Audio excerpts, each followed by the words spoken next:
ठंड में बंदर का कटहल घर।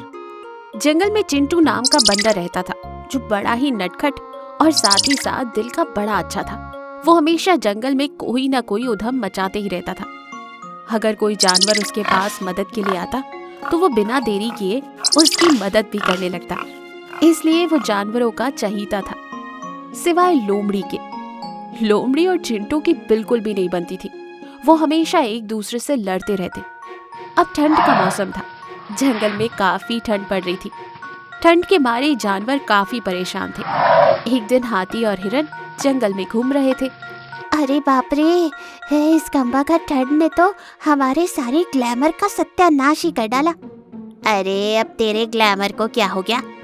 क्या हो गया है? अरे तुम्हें दिखाई नहीं देता? देखो मेरी त्वचा कैसी ड्राई हो गई है। इस ठंड की वजह से मैं सुबह जल्दी भी नहीं उठ पा रही हूँ और ना ही एक्सरसाइज कर पा रही हूँ। देखो मेरा वजन कितना बढ़ गया है। हाँ सच में, वैसे तुम काफी मोटी हो गई हो। क्या सच में? मैं बहुत मोटी दिख रही हूँ? Oh no. यूं वो बातें कर रहे थे कि उनकी नजर चिंटू पर पड़ती है, जो लकड़ियों को इकट्ठा कर रहा था। अरे चिंटू, तू इतनी सारी लकड़ियों को इकट्ठा क्यों कर रहा है? अरे हाथी, क्या बताऊं, ठंड बहुत बढ़ गई है। जंगल में बूढ़े और बीमार जानवर काफी परेशान हो रहे हैं। इसीलिए मैंने सोचा कि इन लकड़ियों को इकट्ठा करके एक साथ अच्छा सा घर बनाऊं, जिससे उन सबको कोई परेशानी ना हो। अरे वाह चिंटू, तेरा दिल तो बहुत बड़ा है। अरे तू सबका कितना ख्याल रखता है। चल, घर बनाने में हम भी तेरी मदद करते हैं। हाँ, हम मदद करते हैं, चलो।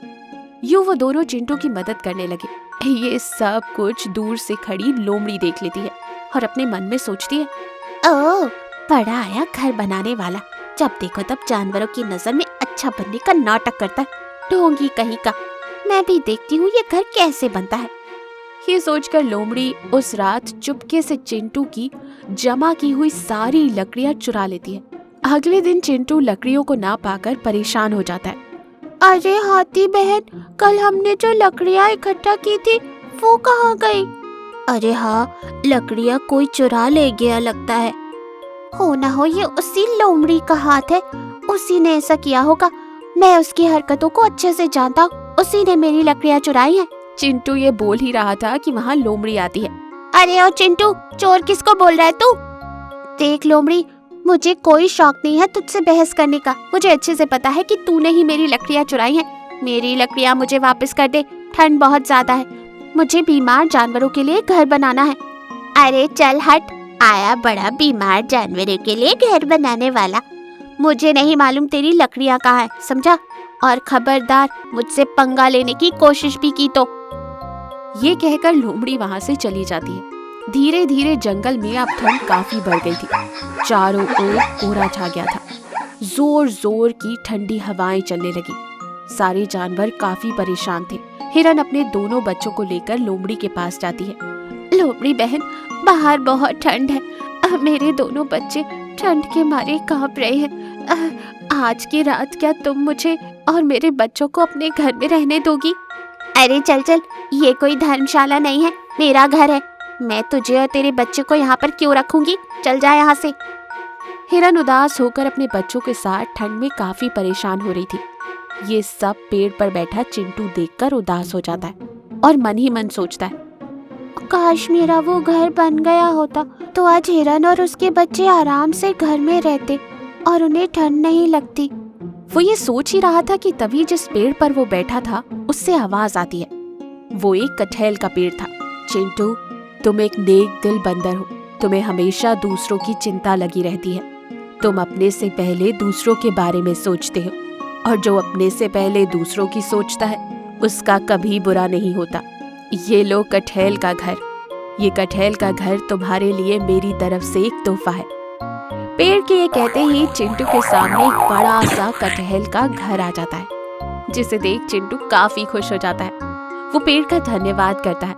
हिरन और उसके बच्चों को कटहल के घर में रहने के लिए कहता है, और जंगल के बाकी जानवर और पक्षी भी जो बीमार थे वो सब चिंटू के कटहल के घर में रहने आ जाते हैं।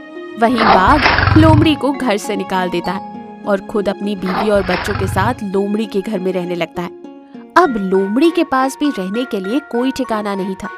वो ठंड के मारे इधर उधर भटक रही थी, जिसकी वजह से लोमड़ी को सर्दी हो जाती है और वो बीमार पड़ जाती है।